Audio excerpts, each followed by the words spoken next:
Bonjour, je m'appelle John Scott. De tous les chevaux, celui que l'on connaît le mieux, c'est le pur sang de course. Quand on parie sur un cheval, c'est comme si on en était le propriétaire pour 1 minute ou 2.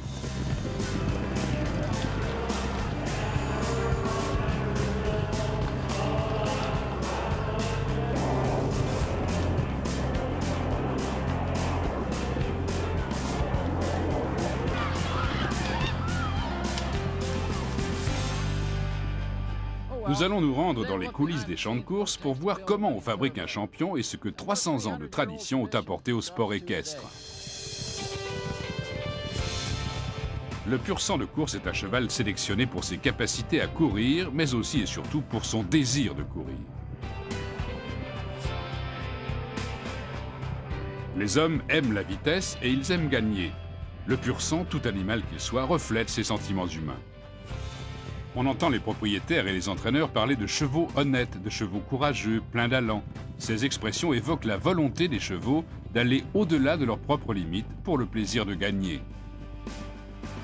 Une des courses les plus importantes du Canada, le Derby du Canada, se déroule à Edmonton. C'est la seconde manche d'un concours qui en compte 3 autres. La première s'est courue 1 mois plus tôt dans le Manitoba. Au Derby du Manitoba, c'est Northern Prospector qui l'a emporté. Laissez-moi vous présenter Stuart Simon. Il sait de quoi il parle quand il s'agit de mener un cheval à la victoire dans le Derby du Canada, puisqu'il a gagné les 2 derniers. Stuart, quelles sont les chances de Northern Prospector aujourd'hui? Il a vraiment ses chances aujourd'hui. S'il négocie bien les virages et s'il n'a pas souffert de sa traversée en bateau, il va être très difficile à battre. L'adversaire le plus sérieux de Northern Prospector est le cheval qui est arrivé second derrière lui au cours des 2 dernières courses. Il s'agit de Jan Alta, qui appartient à Ayla Khan et Darrell Hartley de Calgary. Il est entraîné par Darrell et monté par le jockey Mike McMullen.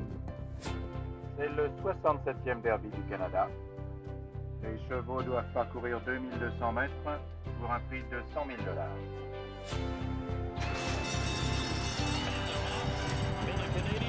Et voilà parti pour le Derby du Canada. Les voici qui approchent. Jan Alta en tête, le grand vainqueur de l'année dernière. Au finish, Jan Alta gagne la course. Cette victoire le classe très près de Northern Prospector pour le prix de 75 000 $ qui récompense le meilleur cheval au terme des 4 courses du concours. J'ai près de moi Ayla Khan, propriétaire de Jan Alta. Elle est encore sous le coup de l'émotion de cette victoire. Ayla, ce cheval est vraiment fantastique. Il est merveilleux. Je suis très heureuse. Dans le sport hippique, on connaît toujours des hauts et des bas. Pour Ayla Khan et Darrell Hartley, c'est un jour faste. Ça a été plutôt excitant. Il a couru de toute sa puissance, tout le long de la course, et tout s'est décidé au finish. Jan Alta a plus d'une corde à son arc. Il peut jouer sur la vitesse, mais il peut aussi se laisser mener à un autre rythme et entrer à peu près à n'importe quelle position dans le pack. La victoire de Jan Alta a été un grand moment, même si je ne l'ai pas vraiment vécu pleinement. En fait, on ne sait pas ce qui va se passer et après, l'excitation retombe. En fait, nous n'entraînons que Jan Alta. Après le Derby du Canada, Ayla et Darrell disposent de quelques semaines pour ramener Jan Alta au bercail et le préparer pour le Derby de Colombie-Britannique, la 3e manche des 4 courses prévues. Ayla Khan et Darrell Hartley ont toujours vécu avec des chevaux. Darrell a commencé sa carrière comme jockey, puis il est devenu cavalier de rodéo, conducteur d'attelage et enfin entraîneur.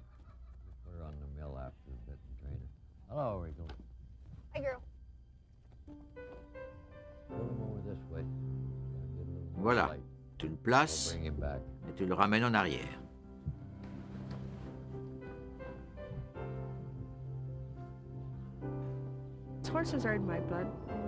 Les chevaux, j'ai ça dans le sang. Ma grand-mère racontait qu'avant même de savoir marcher, j'allais à 4 pattes vers les chevaux. Alors vraiment, les chevaux, ça fait partie de moi depuis le tout début de ma vie. Et il n'y a pas de raison que ça change.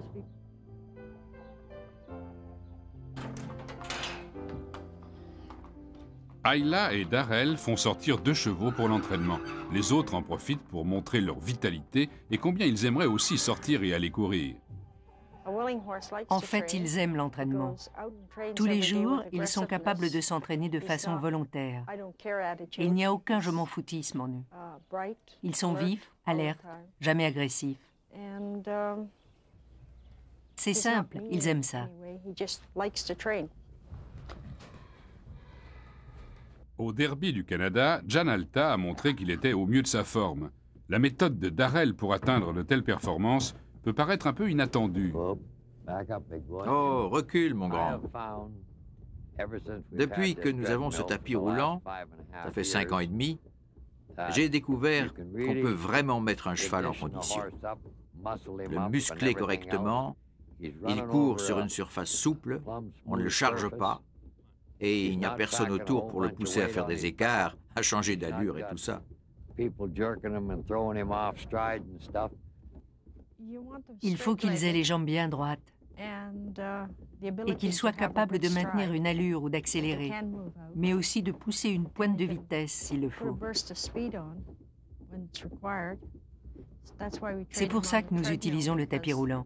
Avec cet outil, nous voyons s'ils peuvent aller plus vite, s'ils savent ralentir et quelles sont leurs accélérations.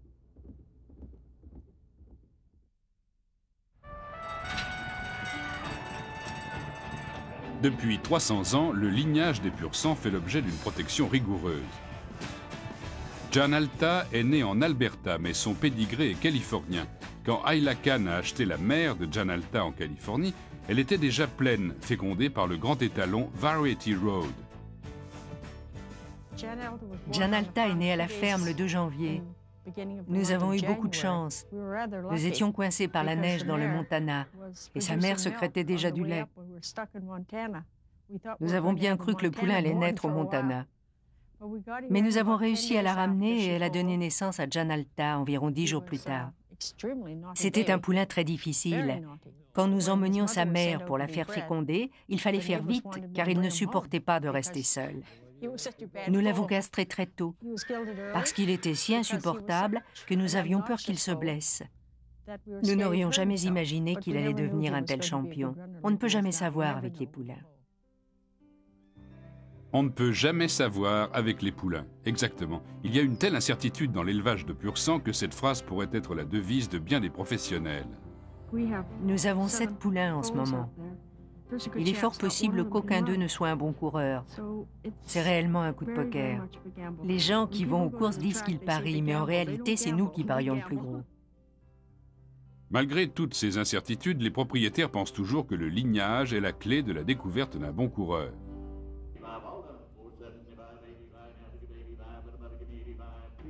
Tous les ans, aux grandes ventes de yearling, les chevaux de 1 an, comme ici à la foire Kinland à Lexington dans le Kentucky, on investit des millions de dollars en pariant sur le lignage des pur-sang.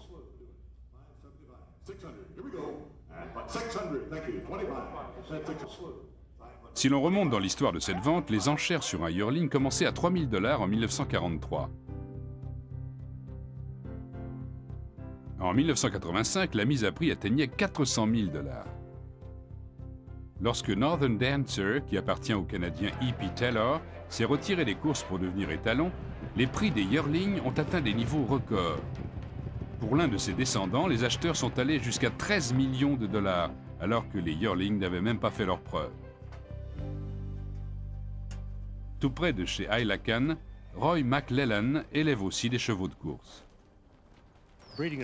Le poulinage est la partie la plus importante de la vie d'un cheval. On s'inspire toujours de ceux qui ont réussi dans ce domaine. Moi, j'ai étudié les méthodes d'E.P. Taylor. C'est probablement le plus grand éleveur qui soit.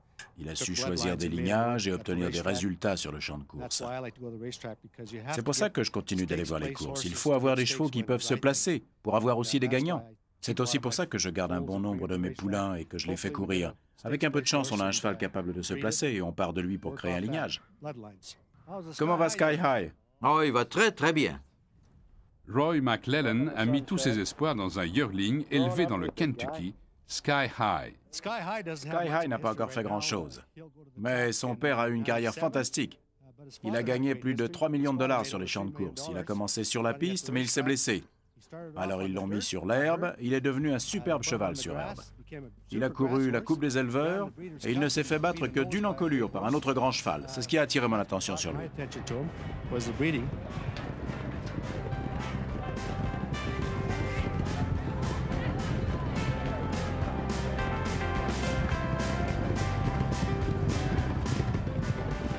Croyez-le si vous voulez, mais tous les pur-sang du monde descendent des 3 mêmes étalons. Il y a environ 300 ans, un cheval appelé Darley Arabian a été importé en Angleterre.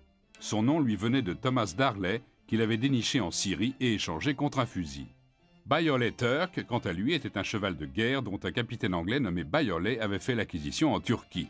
Le troisième étalon, Godolphin Barb, avait été offert à Louis XV par le bey de Tunis. Les Français n'aimaient pas les chevaux venus d'Orient, ils leur préféraient les races anglaises du Suffolk. On vendit donc Godolphin Barb à un transporteur d'eau. Un Anglais le vit harnaché, l'acheta et le ramena en Angleterre, où il fut ensuite vendu à Lord Godolphin. Ce qui a rendu ces trois chevaux légendaires, c'est leur progéniture. En les croisant avec les meilleurs chevaux anglais, on obtint les chevaux de course les plus rapides qu'on ait connus, les pur sang.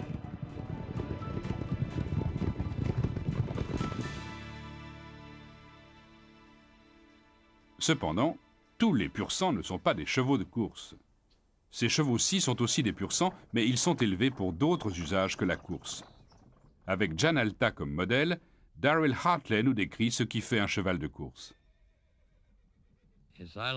J'aime qu'ils aient des fanons relativement courts, des genoux plutôt droits et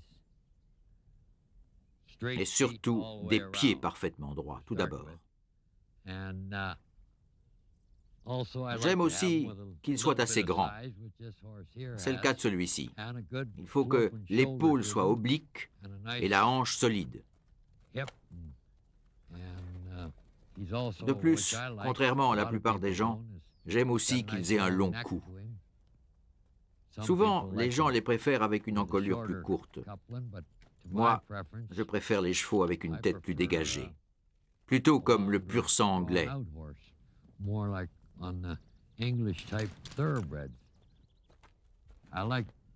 Je crois qu'il est bon qu'ils aient des mâchoires et la jugulaire plutôt larges.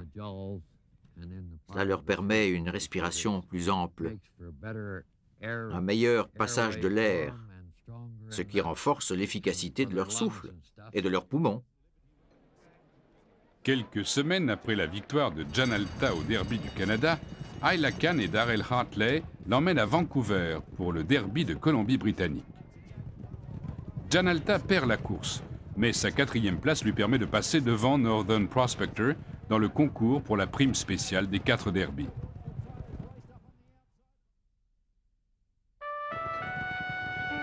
Une des choses les plus étonnantes à propos des pur sang de course, c'est le jeune âge auquel ils commencent leur vie professionnelle.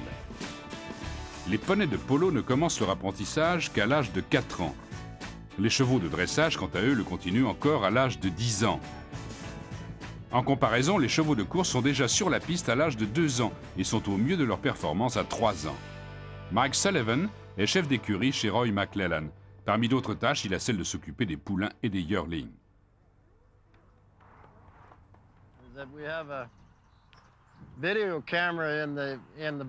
Nous avons une caméra de surveillance dans l'écurie.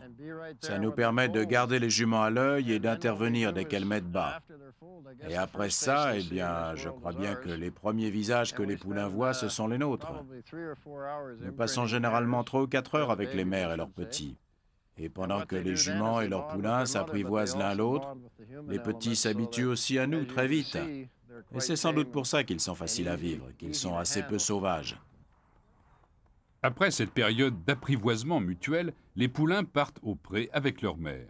Ils sont sevrés un peu plus tard, et dès que leur dos est assez solide, on les prépare à être montés. On va les dresser cet automne. En général, ça nous prend 1 mois à peu près. On les monte tous les jours pendant une demi-heure. Aucune différence avec le dressage d'un simple cheval de selle, je pense. Il s'agit seulement de leur donner l'habitude d'avoir quelqu'un sur le dos, et qu'ils apprennent à obéir, à avancer quand on veut qu'ils avancent, à reculer quand on leur demande. On leur met le mors petit à petit pour qu'ils apprennent les changements de direction. C'est capital parce que dès l'année suivante, vers février, on les envoie sur les champs de course et ça devient très sérieux. Il faut qu'ils sachent marcher à la longe, monter dans un camion et tout le reste. Mais ils vont très vite, en fait. Lorsque les chevaux de Roy McClellan sont prêts à courir, ils passent entre les mains de l'entraîneur Stuart Simon, qui a su mener des chevaux à la victoire plus de 300 fois. Il a entraîné 2 vainqueurs du Derby du Canada.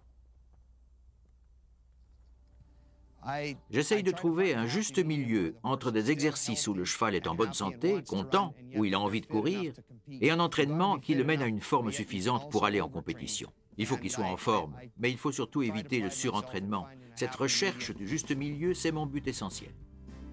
Et la voilà partie.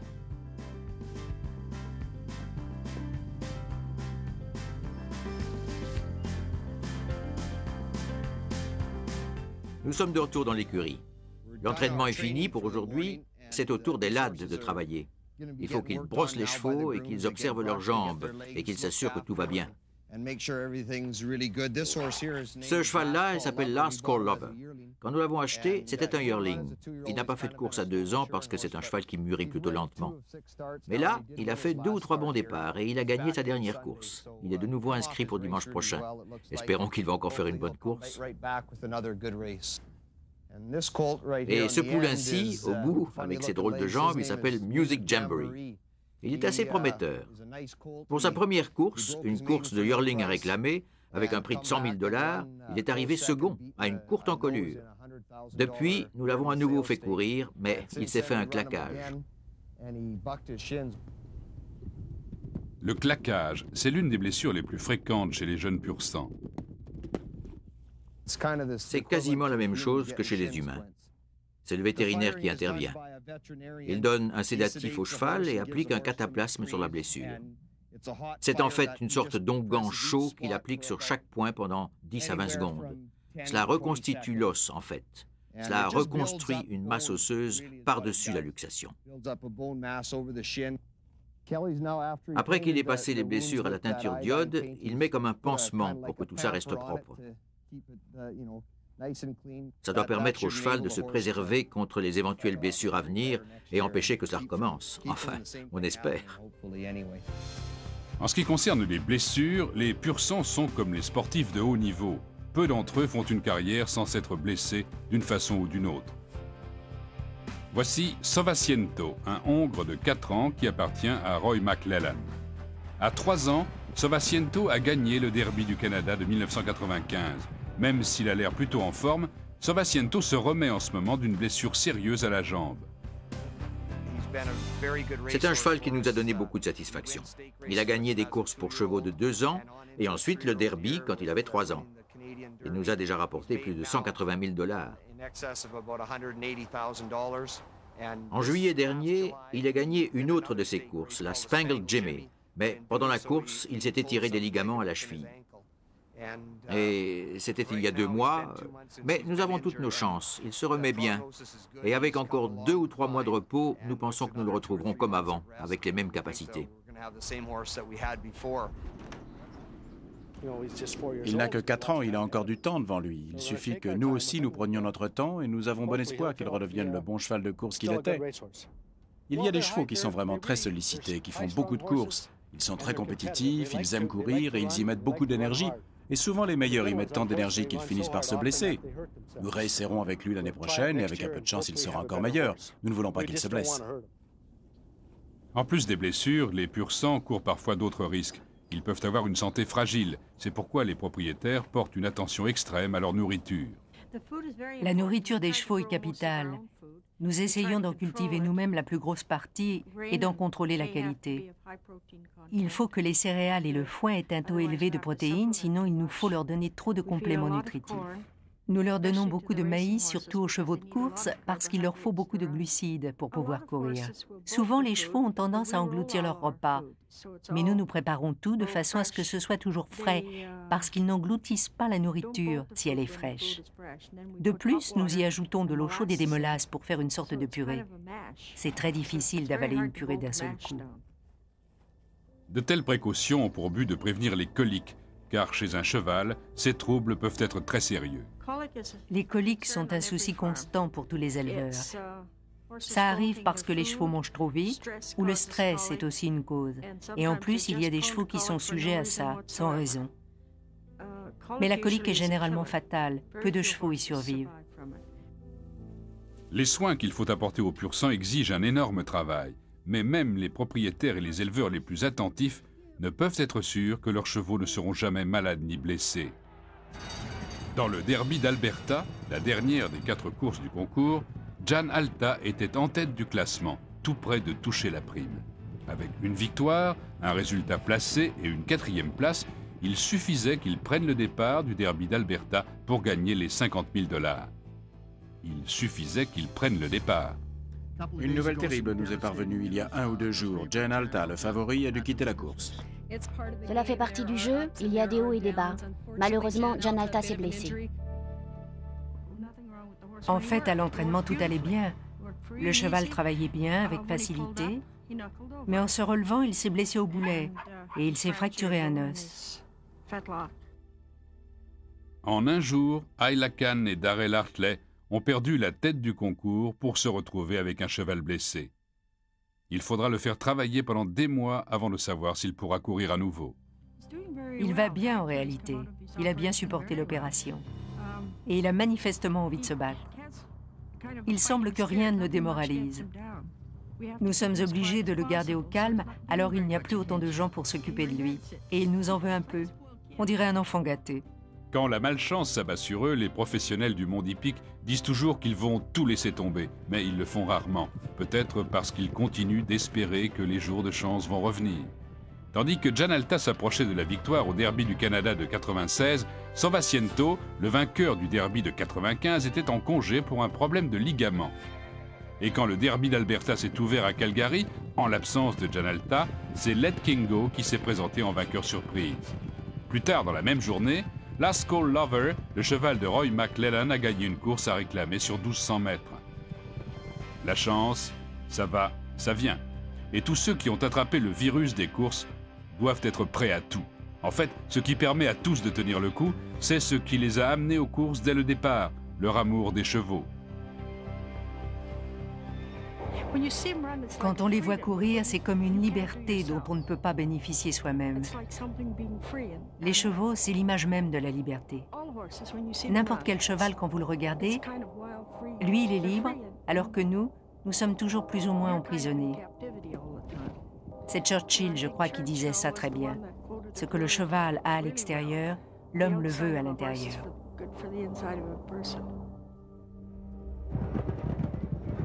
Je crois bien que nous devenons tous un peu fous sur le champ de course quand nous les voyons approcher de la ligne d'arrivée et gagner une course. Je crois bien que je n'ai jamais vu de photo de l'entourage d'un gagnant où les gens ne souriaient pas. Les hommes ont l'instinct de la compétition. Les courses de chevaux sont probablement nées dès qu'un homme a monté un cheval. Le pur sang de course, le cheval le plus rapide sur Terre.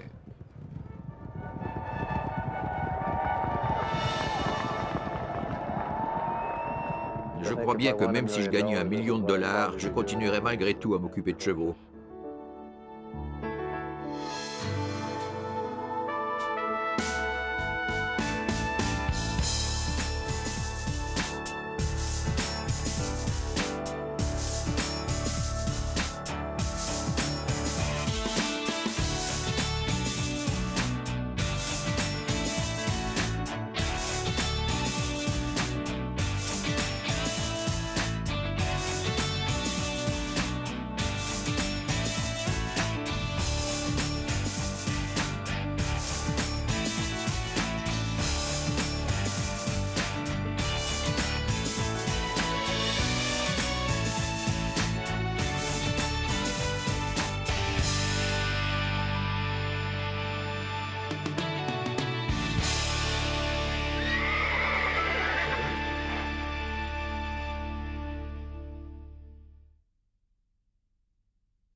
Bonjour, je m'appelle John Scott.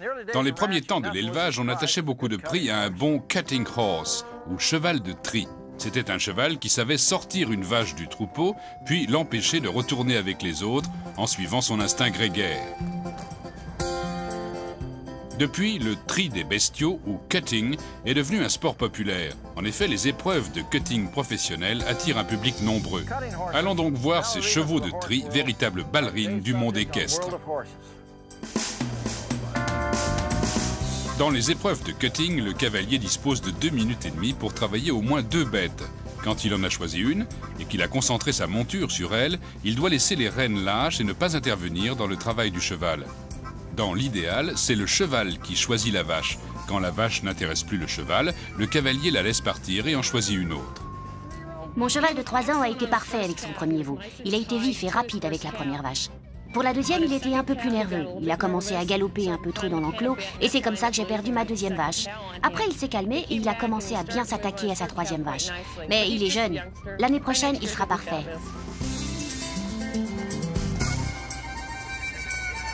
Pour tous les chevaux, c'est la même chose. Ils ne font que ce que leurs gènes leur disent de faire.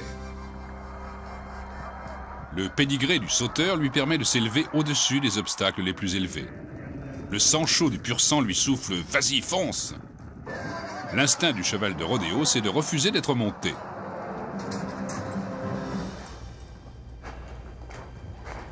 Mais le message génétique le plus élaboré se trouve sans doute dans l'esprit du cheval de tri, notre cutting horse d'aujourd'hui. Cela s'appelle le sens de la vache, et cela signifie « Regarde cette vache et connais-la mieux qu'elle ne se connaît elle-même ». Les chevaux qui savent mettre leurs pieds là où leur esprit leur commande de le faire ont l'étoffe de véritables professionnels.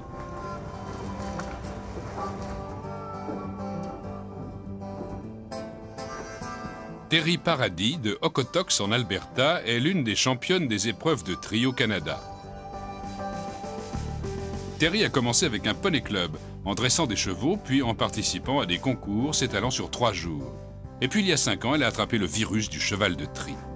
En 1994, elle a gagné le championnat amateur du Canada. Elle a renouvelé l'exploit en 1996, tout en se plaçant en finale dans plusieurs concours importants aux États-Unis. Nous avons rejoint Terry Paradis quelques jours avant le concours Futurity de Calgary. Après quelques journées un peu bousculées, la première préoccupation de Terry était d'offrir à ses chevaux un peu de relaxation, un bon brossage et un peu de liberté dans les prés. Mes chevaux adorent se faire étriller et bichonner. Quand on les brosse, on les nettoie, certes, mais on les masse aussi. Ça permet de relaxer leurs muscles qui sont énormément sollicités, surtout chez les chevaux de tri.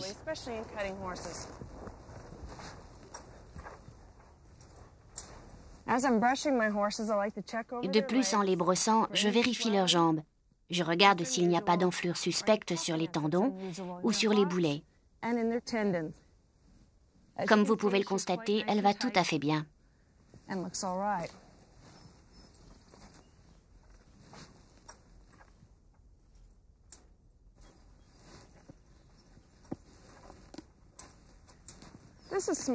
Je vous présente Smart Little Allison.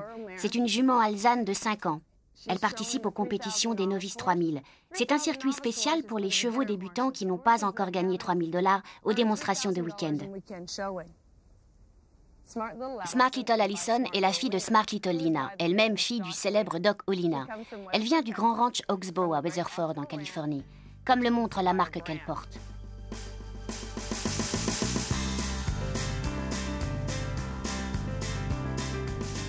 Quand on discute avec des spécialistes du cutting, le pédigré vient vite dans la conversation. Le cutting horse de compétition est un type particulier de quarter horse. Les lignages sont rares et précieux.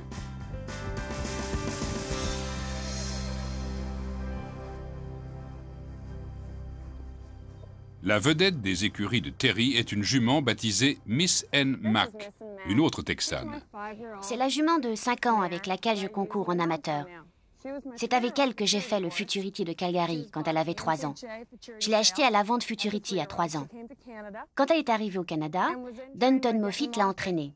Puis elle est allée à Calgary, où elle a gagné tous ses tours, et aussi la finale. C'est la seule à l'avoir fait. En ce qui concerne le pédigré de Miss Anne Mack, elle est issue de Missing Cash, qui a été couverte par un quarter horse de course nommé Dash for Cash, qui descendait lui-même d'une jument de tri de grand talent, Doc and Missy. L'idée de ces croisements, c'est qu'en mélangeant du sang de cheval de course avec un cheval spécialiste des vaches, on obtiendrait un cutting horse rapide, qui aurait un temps de réaction parfait face à une vache. Et c'est exactement ce qui s'est produit.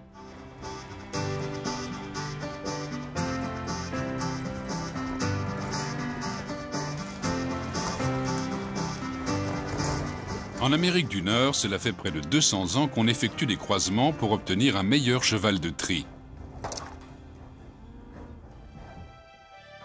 Au départ, on est parti d'un Mustang, race qui descendait des chevaux des colons espagnols. Les fermiers croisaient parfois leurs Mustangs de troupeau avec des chevaux lourds pour avoir des bêtes plus solides. Au XIXe siècle, ils virent dans les premiers chevaux de course une vitesse dont ils pourraient faire bon usage. Le cocktail génétique s'enrichit donc d'un élément de plus. La première épreuve de tri de bétail connue se déroula à Haskell, au Texas, en 1898. 15 000 personnes étaient venues voir 2 chevaux au travail. Le vainqueur fut un certain Sam Graves sur un cheval nommé Hub. Avec le temps, l'élevage et la sélection des chevaux à bétail a produit ce qu'on appelle le quarter horse, répertorié officiellement comme race en 1941. C'est cette race qui domine largement les épreuves de tri. Le quarter horse est un cheval de tri exceptionnel grâce à sa constitution. Il a un arrière-train très fort, des jarrets courts. Son cou et son dos sont aussi plus courts que dans la plupart des autres races. C'est pour cela qu'il est particulièrement agile. Il est plus près du sol, comme les vaches. De plus, il a la vivacité et la maniabilité que les autres n'auraient pas face à une vache. Et c'est pour ça que ce sont des fantastiques trieurs de bétail. Ce que je cherche chez un bon cutting horse, c'est qu'il ait la croupe large, le pâturon bien orienté vers le sol, le canon court. Le cou doit être de longueur moyenne et surtout sortir directement des épaules, pas du garrot. Il ne faut pas qu'ils aient la tête haute. L'épaule doit être bien oblique et il faut que le cheval ait l'œil vraiment alerte, prêt à repérer la vache.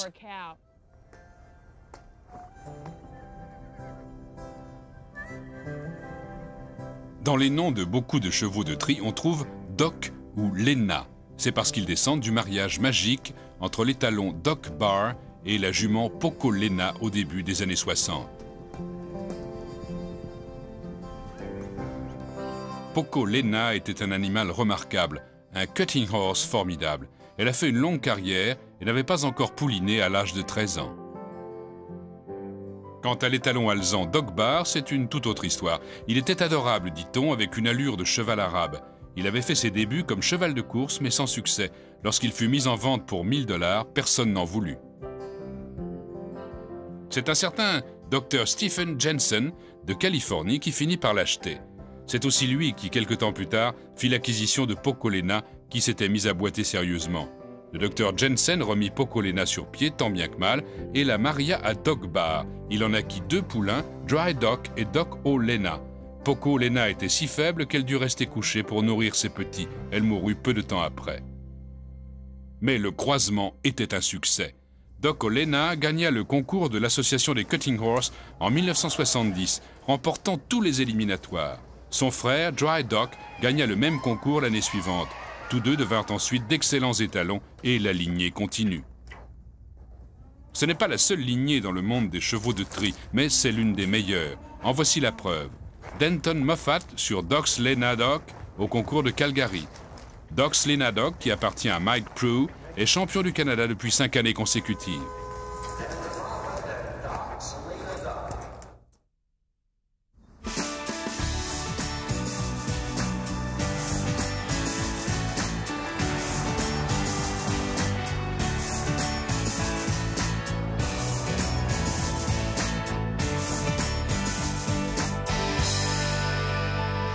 Terry Paradis fait elle-même le dressage et l'entraînement, mais cela ne veut pas dire qu'elle peut tout faire chez elle. Quand elle a besoin de vaches pour s'entraîner et d'un manège chauffé dans lequel travailler, elle met les chevaux dans son camion et s'en va voir Scott Hansen.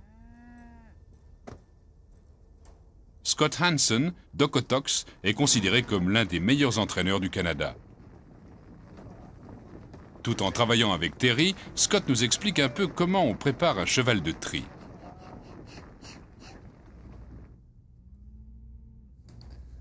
Je travaille avec un cheval encore jeune ce matin. Mais en fait, ça ne fait guère de différence, qu'il soit jeune ou vieux, sur la manière de s'entraîner. Avec les jeunes, il faut juste les brider un peu plus, il faut plus de retenue pour qu'ils se comportent correctement.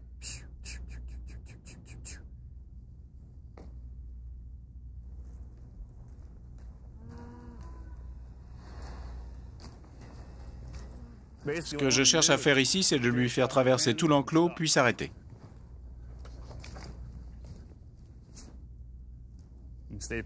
Il faut aussi qu'il reste parallèle à la vache, pratiquement tête contre tête. La tête du cheval et celle de la vache doivent être au même niveau. Vous voyez, je le retiens un peu, ça l'oblige à rester sur les pâturons. En les retenant pendant qu'ils tournent, on leur apprend à s'arrêter pile avant de tourner. Cette jument est plutôt vive. Elle s'exprime beaucoup. Elle veut vraiment s'attaquer à une vache.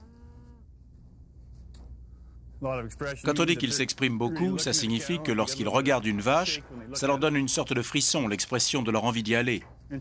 Celle-ci aime s'arrêter très brutalement. Et ça, c'est ce qu'on cherche chez un bon cheval de tri.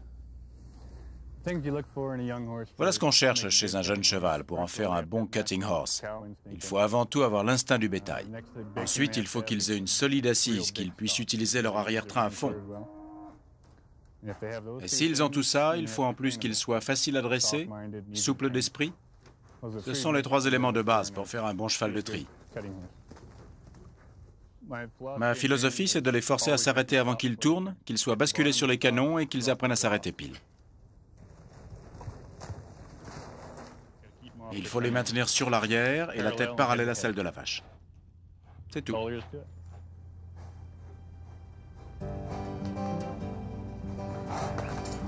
Le cheval suivant à l'entraînement de Scott s'appelle Boone's Pezzaz, un novice 5000, second au classement canadien de sa catégorie.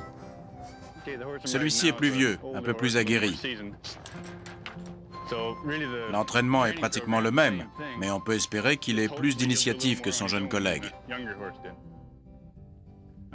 Les chevaux plus expérimentés ont plus confiance en eux, et on n'a plus besoin de les brider autant.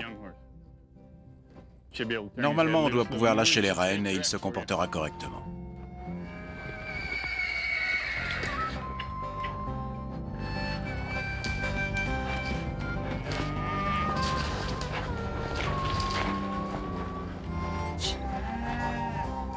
Quand Terry Paradis n'arrive pas à résoudre un problème avec l'un de ses chevaux, elle l'amène à Scott Hansen pour un petit réglage. Qu'est-ce qui ne va pas? J'ai du mal à lui faire garder les pieds au sol quand elle s'arrête. Et puis elle pousse le bétail.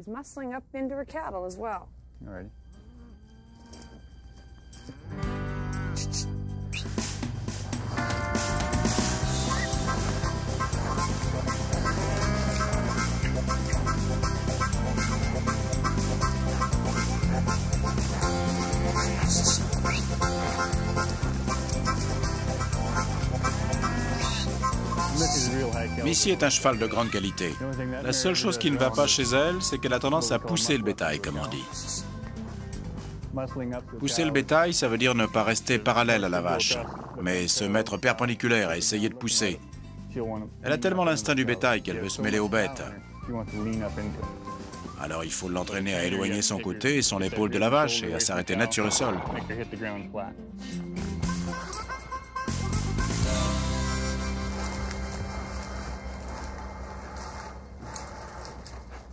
En voyant ceci, vous pourriez penser que Terry et Little Allison sont en train de jouer au tri de bétail, mais ce n'est pas vraiment cela. En réalité, elles s'entraînent à ce qu'on appelle un drapeau, une sorte de vache mécanique se déplaçant sur des câbles que Scott Hansen contrôle à distance. Vous vous demandez peut-être pourquoi ils utilisent cet artifice alors qu'il y a un troupeau dehors. Laissons Terry nous en expliquer les avantages. Il y a 2 raisons pour utiliser le drapeau à l'entraînement. D'abord, mes juments sont tellement attirées par le bétail qu'elles vont naturellement vers lui. Et une vache, c'est un animal vivant qu'on ne peut pas contrôler comme le drapeau. Je trouve injuste de demander à mes juments de faire ce qu'elles aiment faire et de les arrêter. Avec le drapeau, on peut les obliger à s'arrêter plus brutalement, à tourner plus franchement, sans distraire leur attention par la présence réelle des vaches.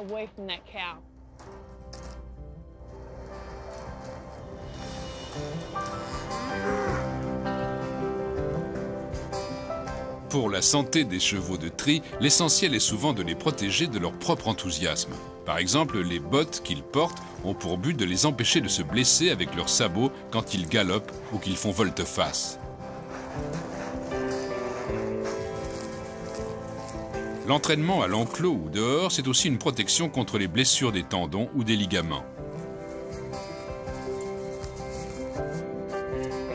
Le pied a besoin d'autant de protection que la jambe. C'est là que le maréchal ferrant Ron Newland entre en jeu.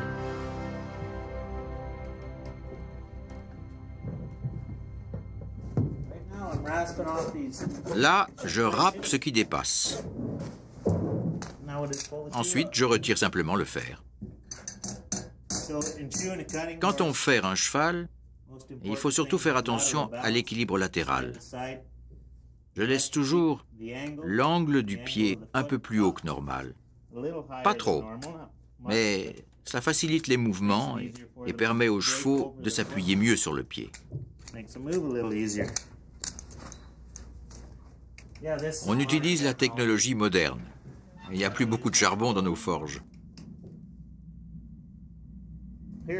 Ici, chez Scott Hansen, nous avons ajouté un changement cette année. Nous avons décidé d'étirer les talons vers l'arrière d'un peu plus d'1 centimètre. Ça permet au cheval de mieux placer son pied sous la hanche. C'est assez simple à comprendre. Si le talon se termine ici et que le sabot se termine là, on rallonge en fait le pied, ce qui augmente la stabilité.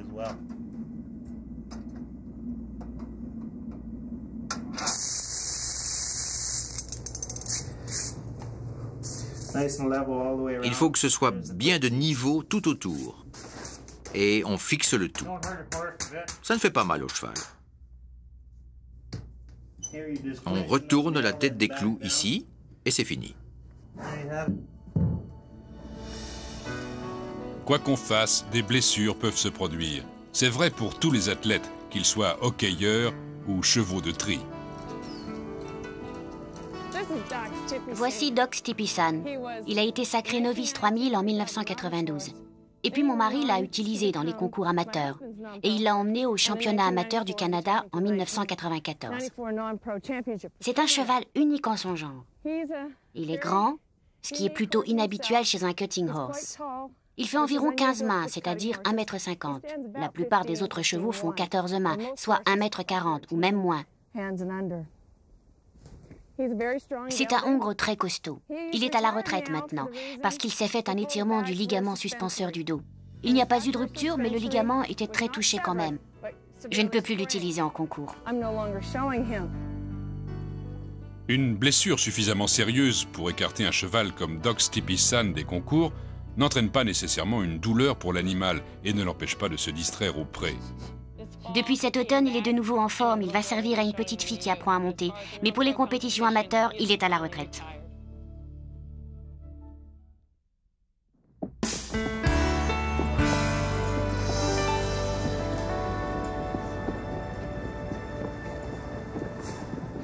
Et voici le grand jour, le concours Futurity de Calgary, l'un des événements majeurs du monde des chevaux de tri. C'est le concours où s'affrontent les meilleurs chevaux de 3 ans. C'est en effet à 3 ans que les chevaux de tri, comme les pur sang de course, peuvent rapporter le plus gros.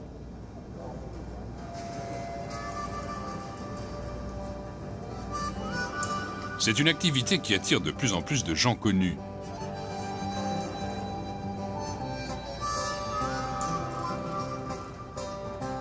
Au Canada, Ian Tyson, une des légendes de la musique folk, possède et entraîne un certain nombre de cutting horse avec lesquels il concourt.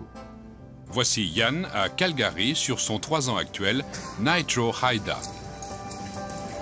C'est un 3 ans que j'ai acheté à la vente de Fort Worth en décembre dernier.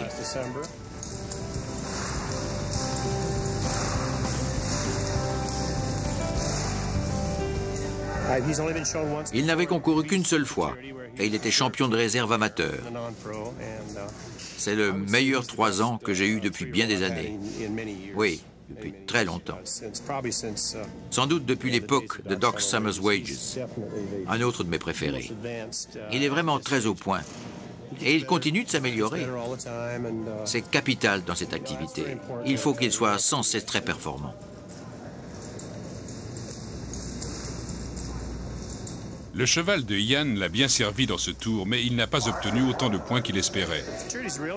Le concours Futurity est vraiment important. C'est le couronnement d'une année entière de travail. Alors, bien sûr, on s'y prépare très fort. Mais en épreuve de tri de bétail, il y a beaucoup d'aléas. Si le cheval travaille et si vous savez qu'il a fait tout son possible, alors vous pouvez déjà être content. Qu'on gagne ou pas, eh bien, il n'y a plus de concours faciles. Ils sont tous difficiles maintenant. Pendant ce temps, dans d'autres compétitions, Scott Hanson et ses chevaux accumulent les points gagnants.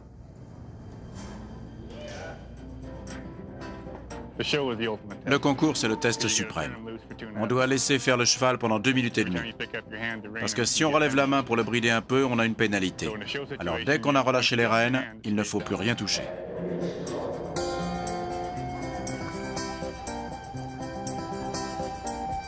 Dans la catégorie des 5 et 6 ans, Miss NMAC s'est montrée largement à la hauteur. C'est avec de tels résultats que des cavaliers comme Terry peuvent rester en course. Ce qui m'a attiré dans la compétition de tri de bétail, c'est la sensation. L'excitation d'avoir le cheval qui se mesure vraiment à la vache.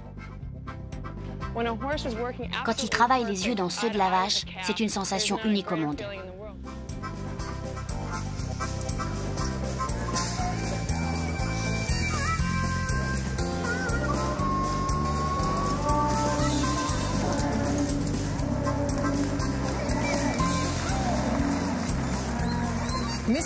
La performance de Miss NMAC aujourd'hui m'a vraiment comblée. Elle a suivi la vache sans la lâcher, s'arrêtant net, tournant vivement. Elle m'a fait des arrêts très justes, très brutaux, et elle n'a pas quitté la vache des yeux quoi qu'elle fasse. Je ne pouvais rien demander de mieux.